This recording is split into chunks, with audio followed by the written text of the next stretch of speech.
Can we pause it? So, yeah, but there's no one there. Hey guys, can you hear me out?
Aiden, can you confirm you can hear us?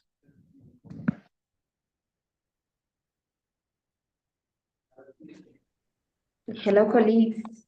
Good morning. Good morning, Aiden. Here's Jackie, want to talk to you.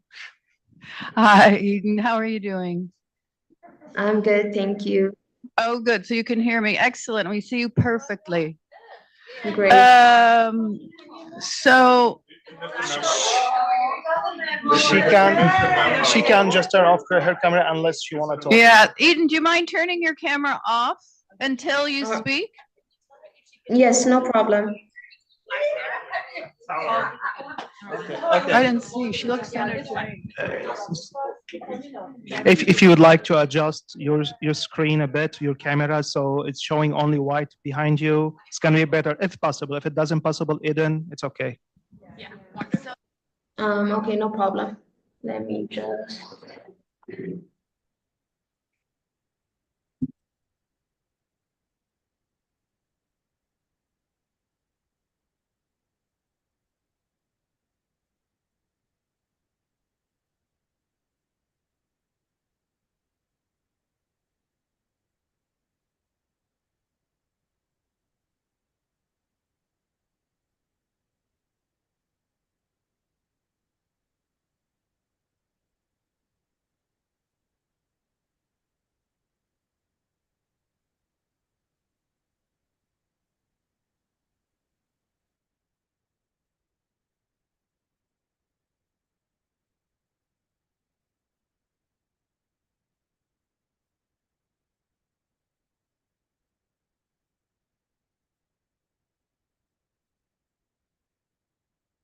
Another one. Let's see. No, apply. We don't have to.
Okay.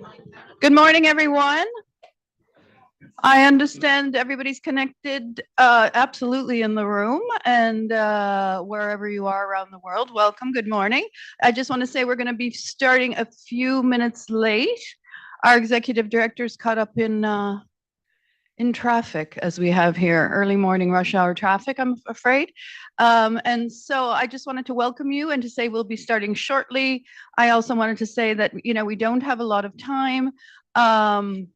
Of course, we'll be opening as usual with remarks from the ED. We'll also be connecting with a young colleague of ours in the Ethiopia country office. And we're also going to hear remarks from the new staff association representative, which is exciting. We're also going to be hearing highlights of the Global Staff Survey, that's it. Global Staff Survey, courtesy of DHR. So we'll get a short presentation on that. So just to tell you, and then of course the Q&A, as always, we thank everybody who sent their questions in. We literally have them in our hands. We take them as they come in. So do get your questions in. We'll be answering those. And during the event, if anybody has any questions, please feel free to put them in the comments field in the Voices article. And if we have any time, we will get to those. So again, thanks to everybody for sending your questions in, and we'll answer them as best we can. So we will pause now for a couple of minutes until we have our executive director with us to open the meeting. Okay, thank you.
Okay, excellent, everyone. Here we are. We're going to be starting in a few seconds. Here she is, welcoming the executive director. We're waiting. Yeah, here you are. Welcome again to this first meeting, staff meeting of 2025. We've already made introductory remarks and waiting for you, Natalia. Here she is. Yes. No time, no rest. You're welcome. Always nice to see you. And you. Greetings, colleagues, and welcome, and a happy 2025. Is my echo going away? I feel like I'm double mic'd, maybe, huh? Okay, thank you. My wish for you and your loved ones is happiness and health and peace in 2025. And I hope the year is off to a good start. Dear colleagues, unfortunately, I must begin with sad tidings. Over the weekend, we learned of the untimely death of our wonderful friend and colleague, Betty Arnold Talbert, in her home country of Belize.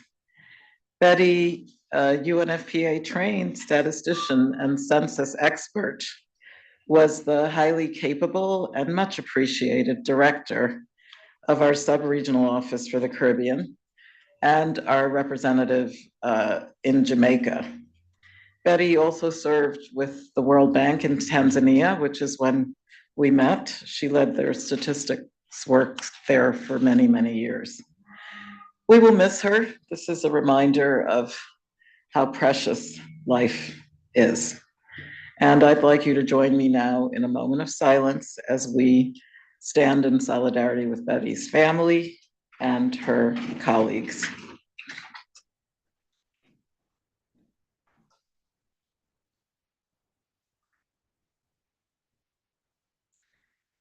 May her beautiful soul rest in eternal peace. Amen. Dear colleagues, the UNFPA segment of the executive board concluded its deliberations on Friday. And I encourage you to listen to the recording. It's up on Voices. It's also on UN Web TV, because what you will hear loud and clear is that member states recognize the important work you do and how irreplaceable that is. Time and again, the board delegates expressed their trust in UNFPA. They spoke of their respect for our life-saving programming and their appreciation for the efforts we're making to be future fit in a rapidly evolving global landscape. And they acknowledged the bravery and hard work of our UNFPA humanitarians. It makes me feel so proud, and you should claim that pride too. UNFPA showcased remarkable results last year during ICPD 30. And again, that's thanks to the hard work, to your persistence, and to the partnerships that you build and maintain. Mothers around the world are safer, babies are healthier, more women decide freely whether or not to have children. More girls are staying in school and out of forced marriage. And just as we pulled together and we overcame the COVID pandemic time, we continue our push to end the pandemic of gender-based violence in all its forms. And yes, there's a lot of work to do, of course, still during this year of Beijing Plus 30, and also with 2030 now fast approaching, 5 years away. Acceleration, that's the name of the game. And our next strategic plan for 2026 through 2029 will meet the mark. It's going to build on the momentum we've generated, and our focus over the next strategic plan period will be to sustain the gains. Women and young people want their rights protected, and we're not going back. Rather, we will step up progress to assure that no one, and I mean no one, is left behind. The new strategic plan has an interesting new feature, so do take note of that. We're proposing a fourth outcome to join our 3 zeros. And what is it? demographic resilience. More and more countries are asking UNFPA for support to respond to demographic changes, and that includes low fertility and it includes the aging population. This is support that UNFPA is uniquely equipped to provide, given our vast experience with census, demographic mapping, and population data. And by harnessing up to the minute population data and evidence, we help governments develop policies and programs that will build demographic resilience while upholding the rights and choices of women and girls. Resilience applies here at home with UNFPA as well. We can't stand still. We can't afford to live in the past. The changes that we're making keep UNFPA fresh. It keeps us agile and adaptive to the stark realities of the world around us. As the world shifts, we have to stay a step ahead. And that's exactly what we're doing. That's what the new strategic plan is all about. It's part of the impetus that led to HQ optimization, and this remains very much on track. Program staff relocation to the beautiful green UN campus in Nairobi starts next month, and we're doing everything we can to support our colleagues in that transition. So please be as helpful as you can. It's the right thing to do, and it's certainly the right time for UNFPA and for the kind of effective programming that we're going to be able to demonstrate reaches into communities in the ground where it counts all around the world. I recall that we moved our humanitarian division to Geneva some years back, and that led to tremendous success. And I fully expect that the program move to Nairobi will be just as rewarding.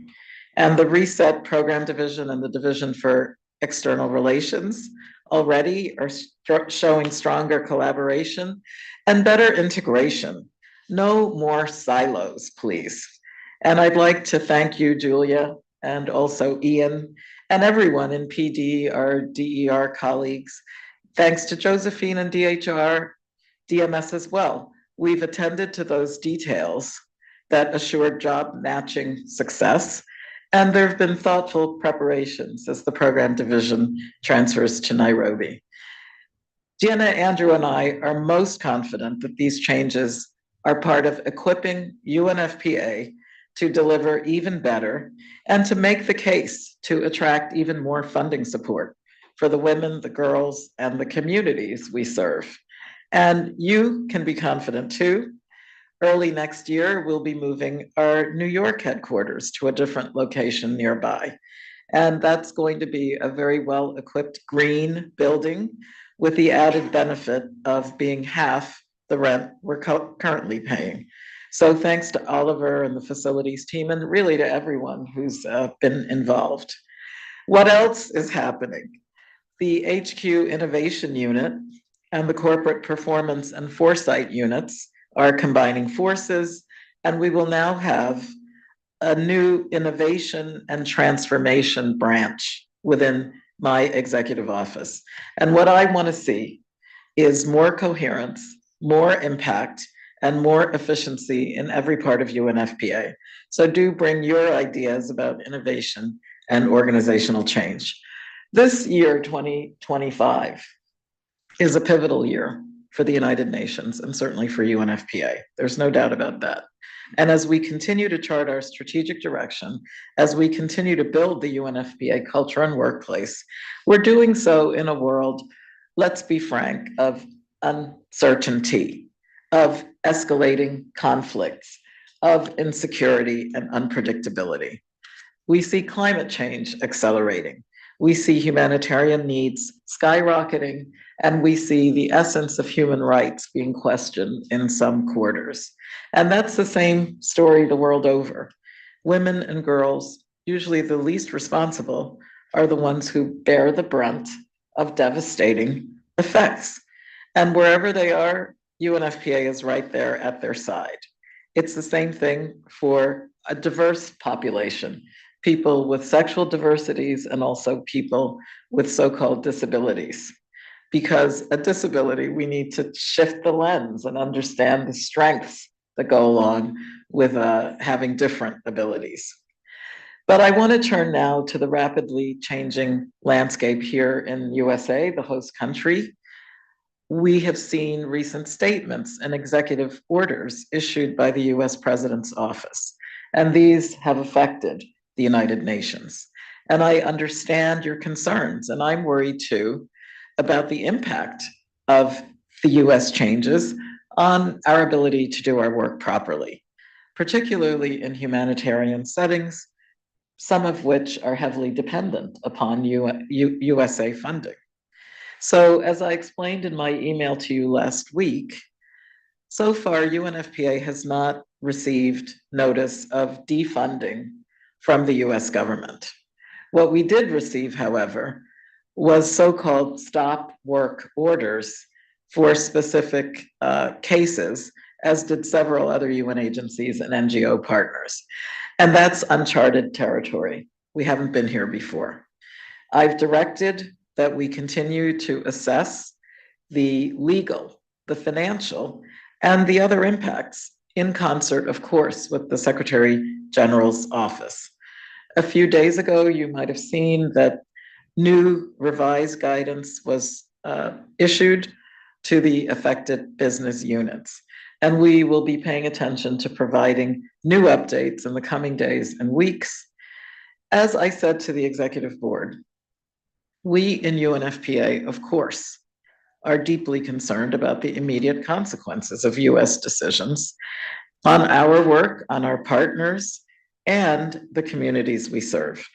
You can rest assured that we have taken steps to protect UNFPA's work and our staff as much as possible for the time being, given the difficult circumstances. The senior management team and I are doing everything we can to minimize disruptions. And I'm serving on the SG's leadership team, coordinating cross-UN for the response in both the development and the humanitarian fronts. UNFPA was proactive. The budgeters have been proactive. The revenue scenarios that we have planned over the past year, all of that puts us in good stead to protect our programs. Meanwhile, yes, we will need to plan prudently. We need to continue to be proactive. We need to constantly strengthen and expand our partnerships, and we're looking for new financing opportunities. I believe in this. We are quite fortunate to have an adept fundraising capacity in UNFPA, and that's thanks to DER. It's thanks to our regional and country offices. All of you are spearheading the record-breaking contributions to UNFPA last year. So, dear colleagues, let me just wrap up with a couple of notes. One is a note of caution. It's a challenging time, and there's temptation to speak out, and that desire can be strong. And I certainly empathize with people's feelings, but still, you must be careful in your expressions. And that includes your online social media expressions, because we are UN staff. A cornerstone of United Nations principles is the one on impartiality.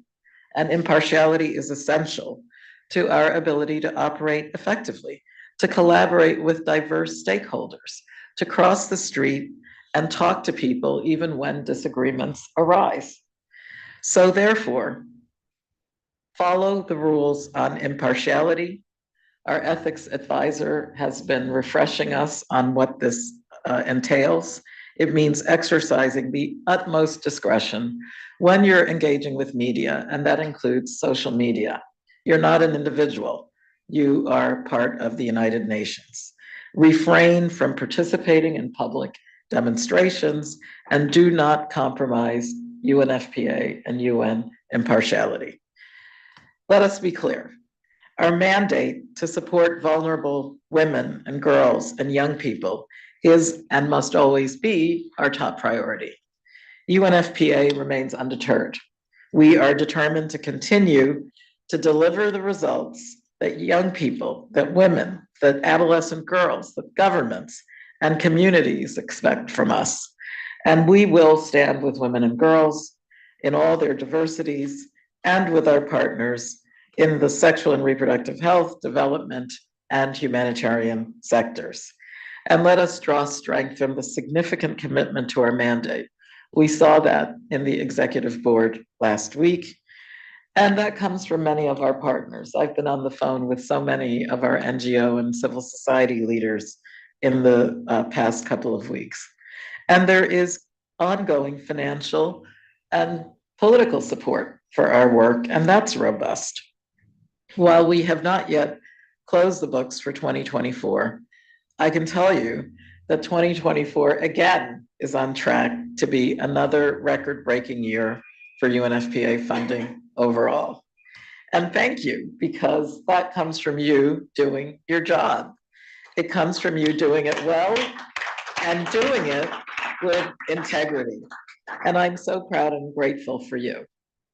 I really am, because your dedication, your commitment, your ability to showcase what it means to work as a UNFPA colleague is outstanding. And it's in challenging moments that UNFPA's true character shines through, because while political winds and funding decisions may change, our mission does not waver. Thank you. And let me call Jackie back. Thank you so much.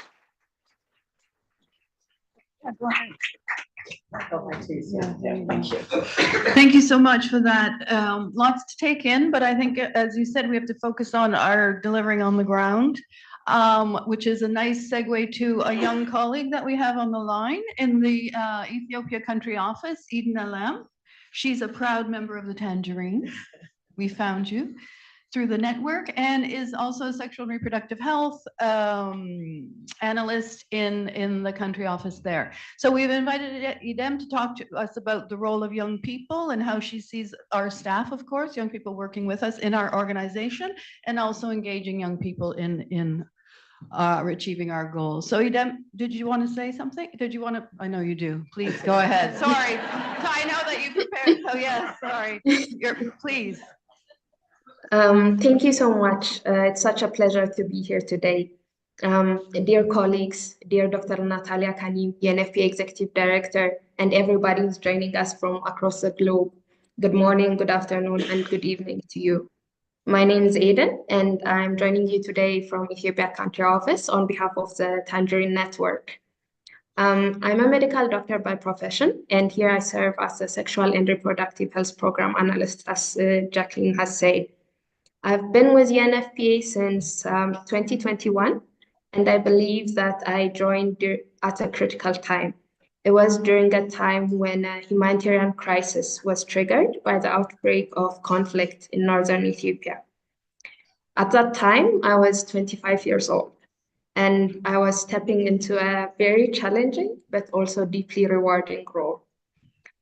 Since then, I've been very fortunate. I've grown significantly, both professionally and personally. I've had the opportunity to develop my technical skills and to expand my expertise, and also to contribute my share to UNFPA's mission of reaching those farthest behind, and especially the young girls and women, which is something that I'm very passionate about. This journey wouldn't have been possible without the strong support from my colleagues and the management here. And for that, I would truly like to thank them. UNFPA's country office here in Ethiopia continues to operate in a very complex humanitarian development peace nexus environment. And the office continues to actively encourage young colleagues, young professionals here to engage in all spheres, including technical areas, and also areas like innovation, graphics design, livelihoods programs, youth, peace and security, and others that are applicable to our mandate. With this, we've been able to respond to the life-saving needs of more than 4 million women, girls, and young people in the country in the past 1 year alone. This is an achievement, of course, in which the young professionals here, the Tangerines, also played a very critical role. And additionally, the management is very essential in fostering an environment where the young professionals feel valued and empowered to contribute meaningfully. This is essential because young colleagues bring with them not only technical expertise, but also fresh perspectives, energy, and passion, which are essential to UNFPA's work. So for those who may not be familiar, I'd like to say a few words about the Tangerines. The Tangerine Network in UNFPA is a platform for young professionals to connect, to collaborate, and to drive meaningful change. So to my fellow young colleagues, I would like to urge you to join the network, and in whichever role you hold, please be bold, voice your opinions, and share your innovative ideas, because we need those to advance UNFPA's mission. And finally, to our leaders, I would also like to express my gratitude for your unwavering support and ask you to please continue to listen to our diverse perspectives so that we may continue to work together and reach our shared goals. So thank you very much for listening. Back to you.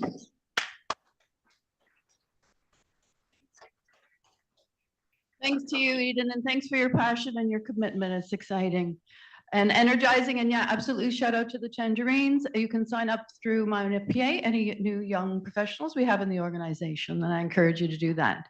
Thank you again. Now we're going to introduce Nicole Kim, introduce you to I think lots of people. We know you here, but she is the new head of the representing us at the Staff Association. Nicole, welcome. Thank you very much. Good morning, good afternoon, and good evening, colleagues. I'm very honored to be here today to address you in my new role as second vice chair of the 48th Joint Staff Council of UNDP, UNFPA, UNOPS, and UN Women. Together with Danielle Okoro, we are your UNFPA Staff Council representatives. We'd like to extend a big thank you to everyone who voted for us and who extended your confidence that you've placed in us.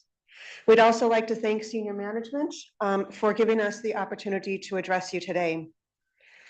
We recognize that we are in unprecedented and difficult times, and we are faced with challenges coming at us from both inside the organization with the various realignment and change processes taking place and reduced funding, and externally with the changing political landscape and the pushback on our mandate.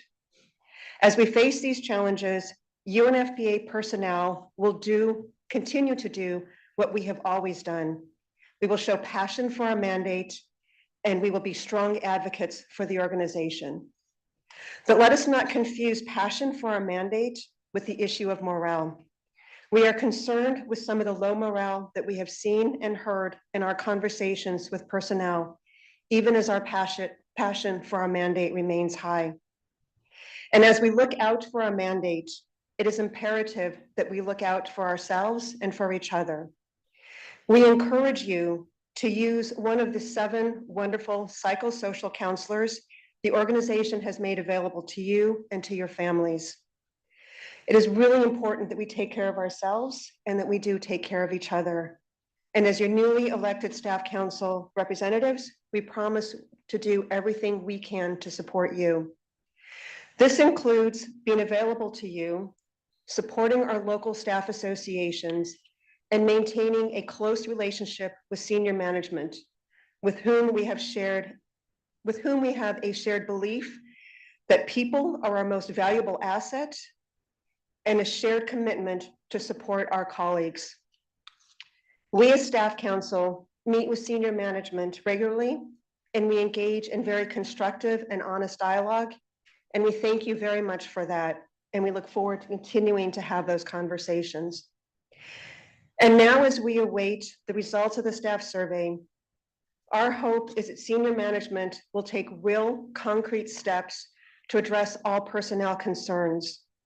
We also ask that senior management not rely on surveys alone, but that they engage with personnel to take a real-time pulse of the organization and work to foster an environment where people feel safe to speak and express their concerns, with an expectation they will be heard and that necessary action will be taken. We continue to ask senior management for transparency and involvement of personnel when it comes to decision-making around the various realignments and structural changes. We want to thank everyone who took the time to respond to our survey to see what issues you'd like to see the Staff Council address over the next 2 years. Recurring themes included concerns about contract types and fairness, salary and benefits, work-life balance, career development opportunities, particularly for our general service personnel, protection against discrimination, managerial authority, funding stability, improved mental health support, and improved communication and transparency from management. We have included your concerns in the Staff Council's very ambitious 2025-2026 program of work, which will be presented at our annual general meeting on the 14th of February. We know that it will take time to address all of these issues. Some will require policy changes, others will require a culture change, but together we're confident that we can make progress. Finally, I want to extend a big thank you to Henia, who is one of UNFPA's representatives and the acting chair of the 47th Staff Council, whose shoes will be very difficult to fill. Please continue to share your ideas and your concerns with us. Our door is always open. Thank you.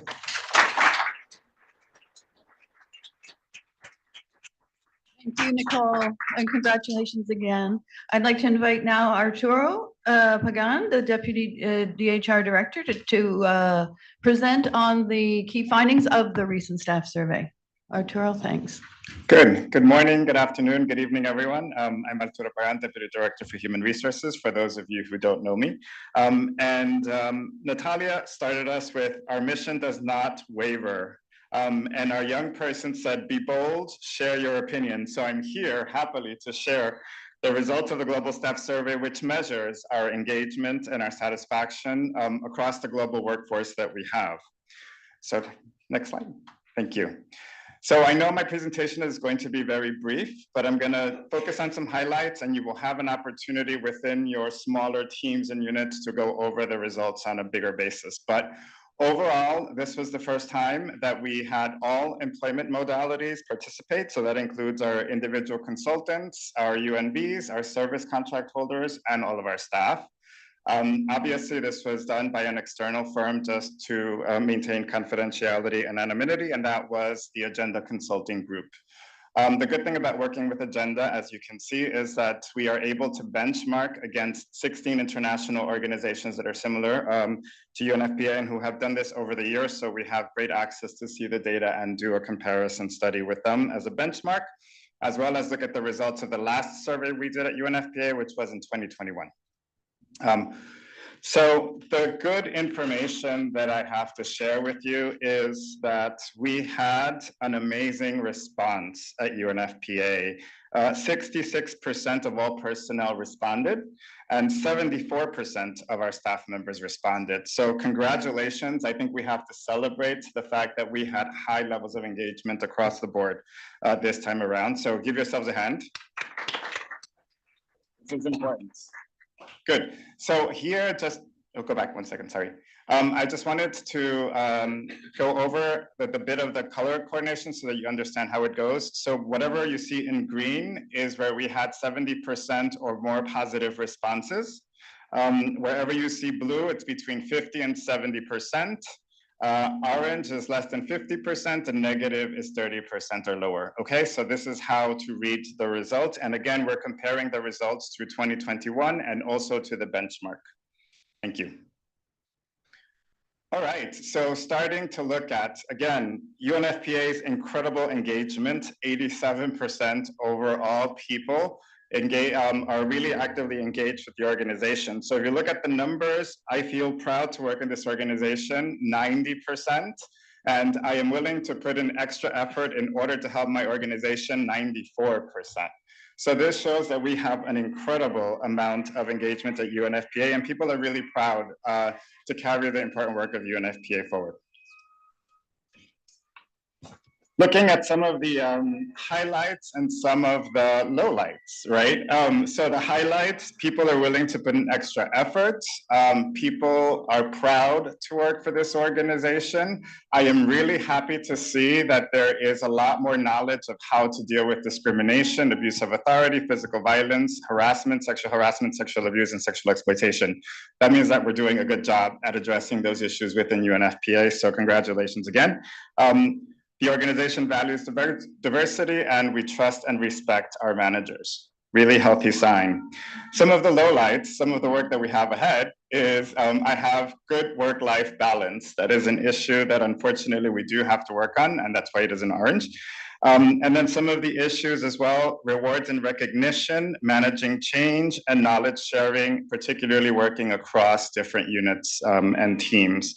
Now, the thing I have to say about rewards and recognition, that was one of our lowlights in the last survey, and we've done incredibly well this year, a lot better in dealing with performance in cases of performance within our lack of or underperformance within our teams. So that is a good, healthy sign. Again, relative to 2021, what were some of the gains? As I said, my manager takes prompt action if people's performance falls below acceptable standards, was 18 points higher this time around than it was in 2021, so that is good. Work-life balance, although it did improve, it's still one of the points of concern. And then just receiving regular feedback on good work done is something that we can all work on improving. In terms of some of the lowest relative to 2021, here, knowledge sharing, fairness, being treated with fairness and respect, and sharing information across different units are areas where we do have to focus a little bit of attention and work on. Now, by topic, not a surprise. Sorry. So there is a lot of work we have to do on communication and change. We are 12 points lower than we were in 2021. However, overall, across the benchmark of the organizations, we're still doing well, comparatively speaking to the other organizations. And as you can see, a lot of the benchmarks with the other organizations, we're actually better than most of our competitors in terms of all of the values, even if we tend to shift down in some of them. So we do know communication and change, learning and development, people and performance management are areas where we have to work. I'm happy to see that there's a +6 on staff well-being. We have put a lot of time and attention to working with our staff and their needs and providing our great team of psychosocial counselors. So please make sure that you reach out to all of them. And then just quickly on some of the others across the organization. So you can see here that in HQ, we do have issues with communication and change relative to staff that are in the field. And learning and development is another critical point that we have to work on. Overall, the field is more positive than headquarters. Not a surprise. I think it's consistently been like that every time we've run a staff survey. Non-staff personnel are more positive than staff, which I think is healthy. We're going in the right direction. Good. If you look at variation by personnel category, okay, as you can see here, there's not much difference across the different categories of personnel. Obviously, there is a need to focus on learning and development, performance management, communication, and change. If we look at the information by gender, so here, men are more positive than women at UNFPA. This is the first time we included a category of non-binary, and you can see we do have staff and personnel that identify as non-binary, and they responded to the survey. And then we have prefer not to say, and I think here you have people that do feel not as engaged as the others, probably had a concern of being identified, so that's why people choose prefer not to say, and you can see it's not a surprise that the results are a little bit less positive than the other categories there. Variation by grade, so D1 and P5 level, and then P4 to NOC, communication and change were areas that they were less positive in. So interesting, those categories that we will have to work with. And by length of service, the next slide, there's like a U pattern. So newcomers and those that have been here for a long time, like me, I'm a dinosaur and I love it, tend to be more positive, right? And then people that are here between 6 and 15 years are the ones that have a little bit more concern. So that's an area that we also have to, provide a little bit more attention to. So just in closing, reports are available through the GSS portal, so everything will be uploaded into the portal. We encourage you to contact your HRBP teams for support going forward. What we expect is that within your teams, you will download the results, you will discuss them. You're encouraged to have listening sessions and learning afternoons just to discuss overall the results, identify what are going to be your priorities within the team. And then develop an action plan. Your HRBP teams can help you with that. If you need HQ support, Luciano Costantino from HQ, our unit, can also help you with that as well. And we really hope, and he's going to be following up, by the way, with all of the teams to ensure that there are action plans that are created so that we can follow up on implementation of those action plans. So with that, again, our mission does not waver. Thank you all so much for being incredibly engaged. I'm proud to work for this organization, and I'm happy to see that like 97% of you are really proud to work for UNFPA, especially these days when we're having a couple of challenges, but we will get through this because we are UNFPA. Thank you. Thank you, Arturo. Lots to drill down on, and good to know that we're all going to be discussing these for the findings. So now that's the end of the program. We come to our questions and answers. And as I said previously, we've got quite a few questions in, and thanks for that. People who sent questions in advance. Let me put my glasses on so I can read something. So I think, yeah, we have the first couple of questions came in from India and South Sudan and similar topics. And I'm going to ask you, Julia Bunting, to respond to these. From India, we were asked, what is the plan for building staff capacity? We need additional midwifery training and would appreciate support for personal initiatives such as research funding. From South Sudan, how is UNFPA positioning itself to maintain its global mandate based on the global division of labor, especially maternal and newborn health, gender, and youth? Great to see that well-being is added to the new maternal newborn health fund, not only survive but thrive. However, I wish to understand how can we remain focused and more relevant with our mandates? Just encouraging her for time's sake. Yeah, for time to right. Thank you, Julia. So thank you, Jackie, and good morning, good afternoon, good evening to colleagues around the world. So in the first one from India about staff capacity building and particularly midwifery training, obviously our DHR colleagues can of course provide more information about capacity building opportunities that are available to all staff, but I want to take this opportunity to follow up on the specific question around midwifery training. UNFPA has just launched the Start With Her, our strategy for reproductive, maternal, newborn health and well-being, where midwifery is a central pillar as part of health system strengthening.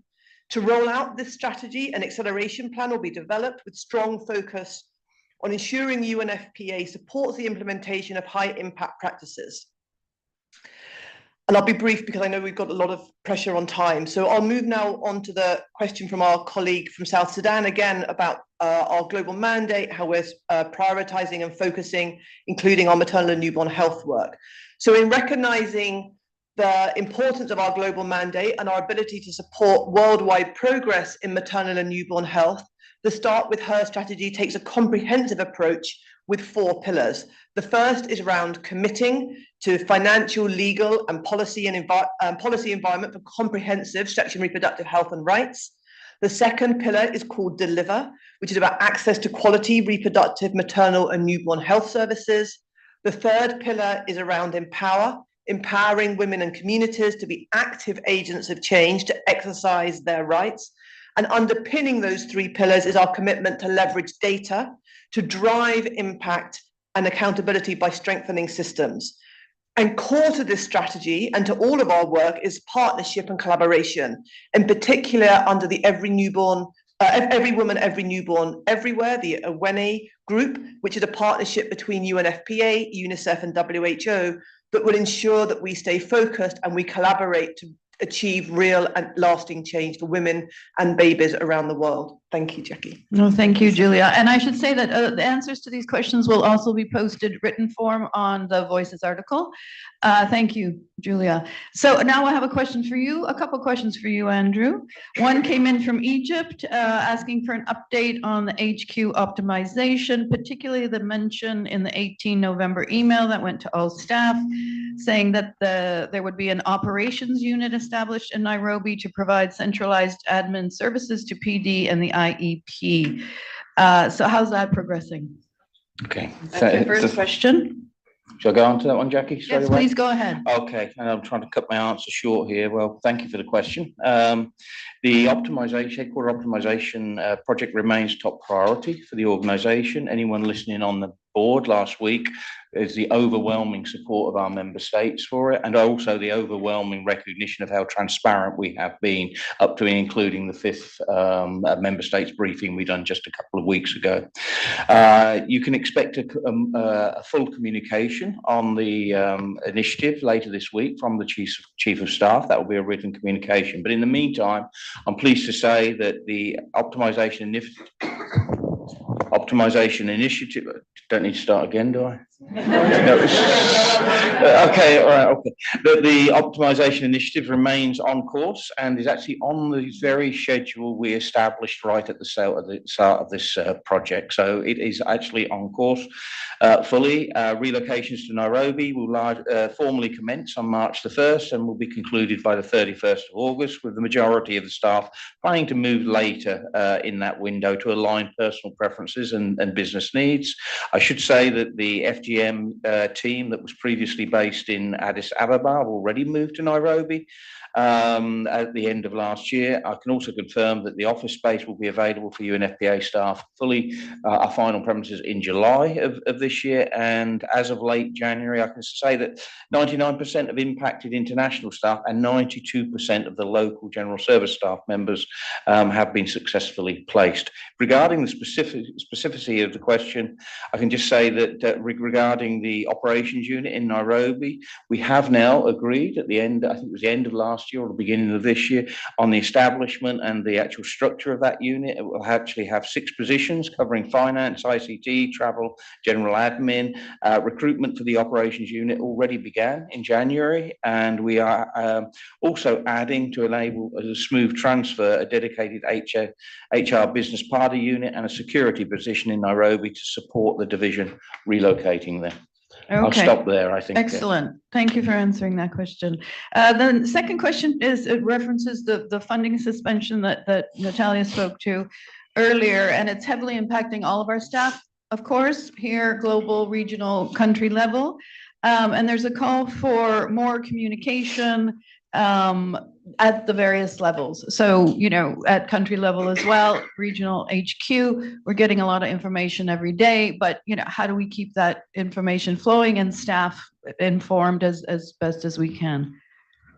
Okay, I think as Natalia actually reiterated, we're in unprecedented territory. We had well prepared for the potential defunding, which is yet to be announced, but the actual cessation of projects that were actually live projects, midterm or only just started, that is unprecedented territory. Previously, the previous administrations have allowed us to continue with those projects that the earlier ones assigned. So this is new territory for us. It's new territory for the whole UN system, and not just the UN system. Actually, the INGO and NGO are even more affected by this. But so you will see, we're actually living in a live environment where things are actually happening literally by the minute, by the hour. There is no central communication or information point. We get to this, the information is coming in bit dribs and drabs, and we are having to take proactive action on this. So immediately we got this on Friday afternoon, last Friday, the Friday afternoon before. By the evening, I'd actually issued a stop notice on all actually US funded projects. I promised more communication by the end of the last week.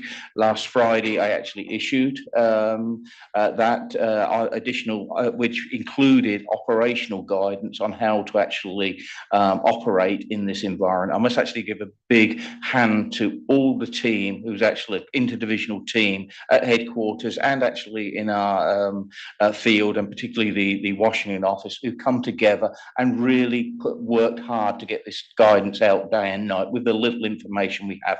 Operational guidance was issued with that note last Friday. It's a live document. We will continually update it.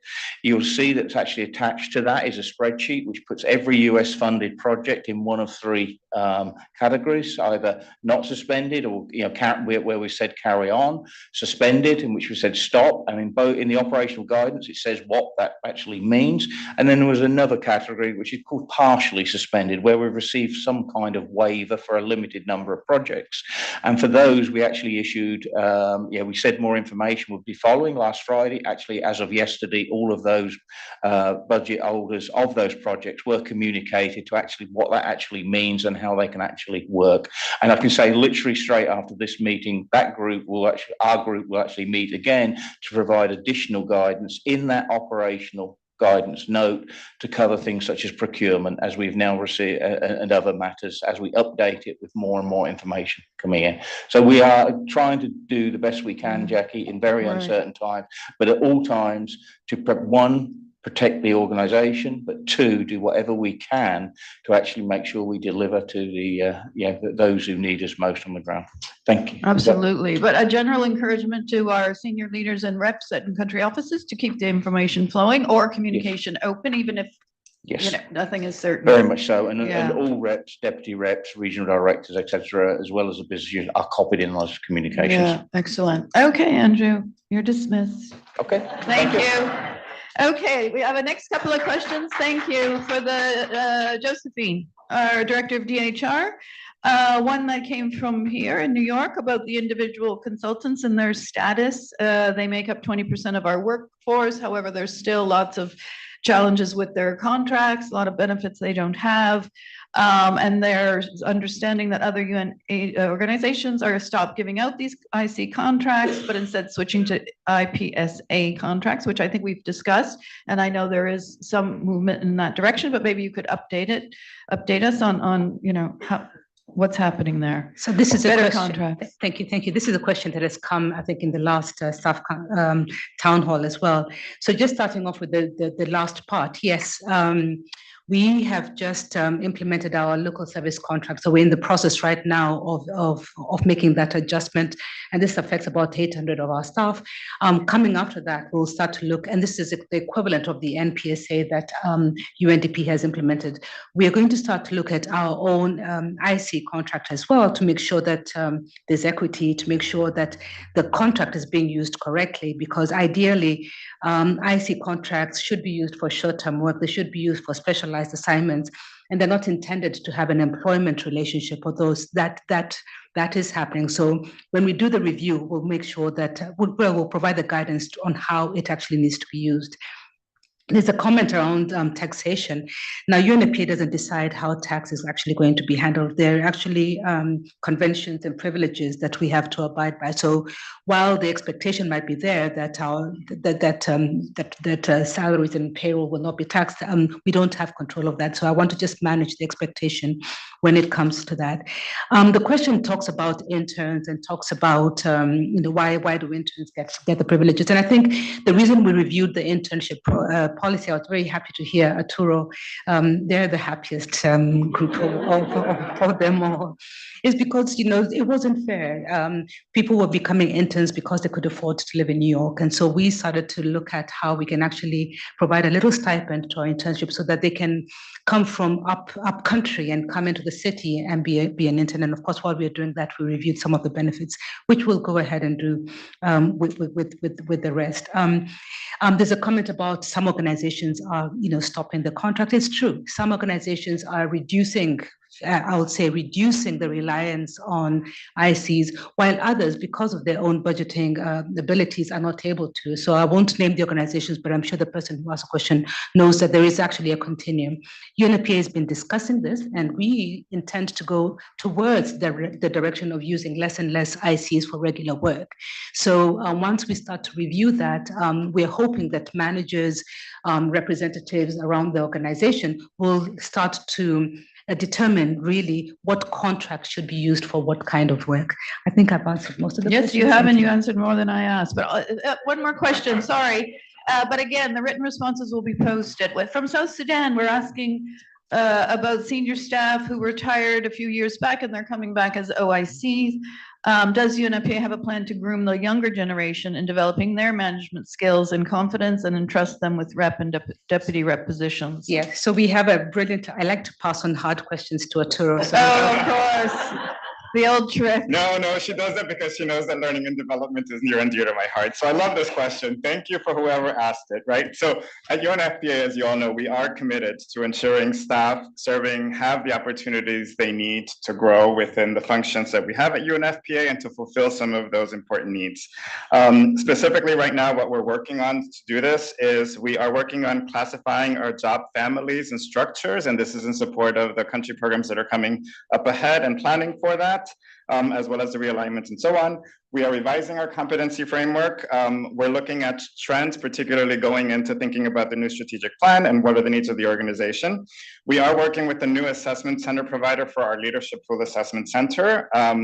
So there's a lot of exciting work that is happening to look at the capacity of our internal staff and develop that. We're also designing a new emerging leaders program with the intent to give opportunities for our staff to learn through the developmental assignments for their future growth. So we are committed to developing our own talents from within. I just want to make that very clear. Now, regarding the use of retirees, as you know, looking at the different country contexts that we have, there are times when we do need to engage our retirees to come in and provide us some support in terms of continuity of operations and maintaining program delivery. And the decision to hire retirees is on a sort of one-by-one country basis, depending on what the circumstances are. So it is the exception to use retirees as OICs and acting representatives. It's not, the rule. And just to give you some data, because I know some of us like data, right? So the 10 representative positions that we have under recruitment, by the end of January 2025, only 4 of them are temporarily filled by retirees. They're quite complex countries, and the remaining 6 are managed by serving staff, including 3 national professional officers. Well, so thank you. Excellent. Thanks so much, Arturo. We are pressed for time. We have 2 more questions that came in advance, but again, written responses will be posted to those. So please go back to the Voices article and find these today or tomorrow soonest. Natalia, please, if you could close the meeting. Thank you, Jacqueline. Our esteemed MC to perfection. Appreciate that. Colleagues, I think it has been a constructive discussion. We have to thank those who are making it possible for UNFPA to be on stable ground. And as we look across the UN and across the NGO sector, we have to, in a way, be grateful that UNFPA has always had adversity because it made us prepare. So we are well prepared, although again, concerned that every day, it seems, new things get added into the hopper, and we're rallying to be able to corral our resources and do what we need to do to deliver on the ground. I want to remind you that despite the situation here in USA, of the 193 member states, we have had record-breaking contributions. People vote with their contributions, right? So I think we can be reassured that the mandate is important and that as a human rights organization, we have to respect and protect the diversity that we value so highly across the UN and across the world. So for this meeting, I think our DEDs, the directors, the reps, Sam Charitz in my office and my whole OED team have been working tirelessly to assure that we have that stable platform. Similarly, the narrow colleagues have had to be 24/7 on helping me to analyze what is the posture of engagement. We engage with each and every one of our member states, and USA is very important in terms of the world situation. So we have to be sure that we too, are available for engagement. I've requested meetings, and I also feel that our Secretary General is taking a very balanced approach. We will continue to hold the banner high for sexual and reproductive health and rights, and there are people in communities that are depending on us. There are midwives, as we heard in the Q&A, who have expectations that they'll be able to help women and adolescents in need. It is in these moments, however, that we're personally affected. It's a time when you wonder, should you even read the headlines? And that, as we heard from Staff Council, means that we support and we look out for each other, and we look after our own selves. You put the mask on before you help the child or the neighbor. Use your strength to build your strength. And that doesn't mean trying to handle everything on your own. It means not being shy to ask for help. And it means availing yourself of tools and resources that we have ready to support you. More than anything, I also think it means we stay connected. And I heard loud and clear the desire for more information and more frequent updates. UNFPA is a human rights organization. We celebrate diversity, and we use that to our advantage in delivering on the ground. So I will now close with words of the poet laureate Elizabeth Alexander, given that it is Black History Month in February. And her poem is called Praise Song for the Day, and it ends like this. In today's sharp sparkle, this winter air, anything can be made, any sentence begun on the brink, on the brim, on the cusp. Praise song for walking forward into that light. Thank you for joining this meeting. Adelante, we will move forward. Thanks very much, colleagues. Absolutely will. Thank you, Natalia. Thanks so much. And thanks for everybody for joining. And again, thanks to everybody for their support to make these meetings happen. Much appreciated. Have a terrific day, evening. Bye-bye.